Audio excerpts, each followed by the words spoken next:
Hello friends, एक series जो मैं आपके सामने लाया हुआ हूं कि हिंदी के पैराग्राफ को इंग्लिश में कैसे कन्वर्ट किया जाए।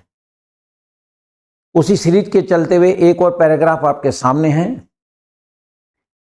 हमारे देश की ग्रेट पर्सनालिटी लोकमान्य बाल गंगाधर तिलक, इनके जीवन पर एक छोटा सा पैराग्राफ है। देखिए, लोकमान्य बाल गंगाधर तिलक भारत के महान स्वतंत्रता सेनानी, समाज सुधारक और शिक्षाविद थे। फ्रेंड्स, किसी भी हिंदी के सेंटेंस की इंग्लिश बनाने के लिए उस हिंदी के सेंटेंस को रिकॉग्नाइज करना सबसे पहली बात है। मैं आपको बता चुका हूं कि जिन सेंटेंसेस में काम हो रहा है उनको मैंने नाम दिया है टेंस, और ऐसे सेंटेंसेस जिनमें काम नहीं हो रहा है, कोई एक्शन नहीं है, कोई क्रिया नहीं है, उसको मैंने नाम दे रखा है सेंटेंस ऑफ विदाउट टेंस। ये आपकी सुविधा के लिए है, ठीक है। तो चलते हैं। लोकमान्य बाल गंगाधर तिलक भारत के महान स्वतंत्रता सेनानी, समाज सुधारक और शिक्षाविद थे। नो एक्शन, कोई क्रिया नहीं है, यानी विदाउट टेंस में। अब यहाँ थे आ रहा है। कई स्टूडेंट कहते हैं वॉज को, था को वॉज मान लेते हैं और थे को वर मान लेते हैं। फ्रेंड्स, ऐसा नहीं है, हमें सब्जेक्ट देखकर ही हेल्पिंग लगाना होता है।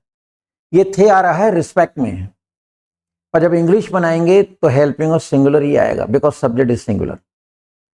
Lokmanya Bal Gangadhar Tilak was a great freedom fighter, social reformer and educationist. Without tense में जा रहा है ये।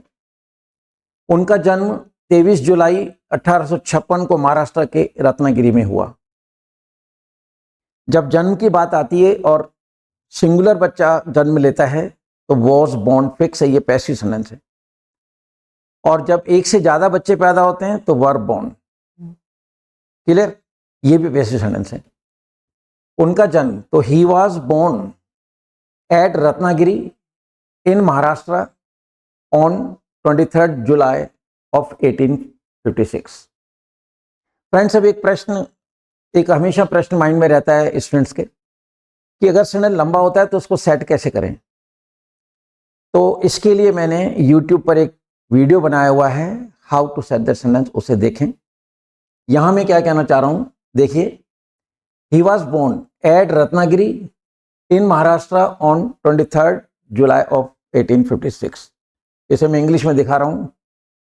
ही वॉज बोर्न एट रत्नागिरी। प्रश्न ये है कि पहले रत्नागिरी क्यों आया, फिर महाराष्ट्र क्यों आया, फिर ये डेट क्यों आई और मंथ का नाम क्यों आया। फ्रेंड्स, एक सेंटेंस में अगर दो स्थान के नाम दे रखे हैं तो जो छोटा स्थान है एरिया में उसके पहले एट लगाइए, और जो बड़ा स्थान है एरिया में उसके पहले इन आएगा। देख रहे हैं आप? तो रत्नागिरी महाराष्ट्र में है तो रत्नागिरी छोटा हुआ एरिया में, महाराष्ट्र बड़ा हुआ। He was born at Ratnagiri, तो ये देखिए, छोटे स्थान के पहले मैं एट लगा रहा हूँ और बड़े स्थान के पहले इन लगा रहा हूँ। डेट के पहले ऑन लग जाएगा। इस तरह से आप सेंटेंस को सेट करें और वो वीडियो भी देखें। तो he was born at Ratnagiri in Maharashtra on 23 of July 1856। ठीक है। आगे कहता है, तिलक ने शिक्षा पूरी करने के बाद अपना जीवन राष्ट्र की सेवा को समर्पित कर दिया या किया। ठीक है। आफ्टर कंप्लीटिंग हिज एजुकेशन या on completion of the education, he fully dedicated his life to the service of nation. उन्होंने अपनी लाइफ जो है वो राष्ट्र को समर्पित कर दी। ये देखिए, he dedicated his entire life to the service of the nation. कई तरह से बोला जाता है सेंटेंस को, लेकिन जो इजी तरीका है, तिलक ने शिक्षा पूरी करने के बाद, on completing the education, he fully dedicated his life to the service of nation. उनका प्रसिद्ध नारा, हिज पॉपुलर स्लोगन, स्वराज मेरा जन्म अधिकार है। स्लोगन क्या था? Swaraj is my birth right, और मैं इसे लेकर रहूंगा, आई शैल हैव इट। वो नारा भारतीय स्वतंत्रता आंदोलन का प्रतीक बन गया, became a symbol of Indian freedom struggle. ठीक है, प्रतीक बन गया। उन्होंने शिक्षा को समाज जागरण का साधन माना। ही बिलीव्ड, मतलब उनका ये मानना था, उन्होंने शिक्षा को समाज जागरण का साधन माना। He believed that education is essential to the awakening of the society. समाज को अगर जगाना है तो शिक्षा जरूरी है। And he established Deccan education society, और उन्होंने इसकी स्थापना करी। तिलक ने केसरी और मराठा नामक पत्रिकाओं के माध्यम से अंग्रेज सरकार के अत्याचारों का विरोध किया। या की आवाज आ रही है? सिंपल सेंटेंस से डेड नहीं लगेगा second form, right. He strongly opposed to the atrocities of English government. He opposed the atrocities. He strongly opposed the atrocities of English government with the help of magazines Kesari and Maratha. Clear? उन्होंने गणेशोत्सव और शिवाजी महोत्सव को सार्वजनिक रूप देकर जनता को एकजुट किया। ही पॉपुलराइज्ड, पॉपुलर किया। लोग एक छोटे पैमाने पे ये चल रहे थे, तो उन्होंने इस चीज को लेके और लोगों को यूनाइट करने का एक तरीका ढूंढा। तो ही पॉपुलराइज्ड गणेशोत्सव एंड शिवाजी महोत्सव टू यूनाइट द पीपल। ठीक। अंग्रेजों ने उन्हें कई बार जेल भेजा। ही वॉज इम्प्रिजन्ड, ये पैसिव सेंटेंस है, यानी जेल भेजा गया, अपनी मर्जी से तो नहीं जाएंगे, भेजा गया।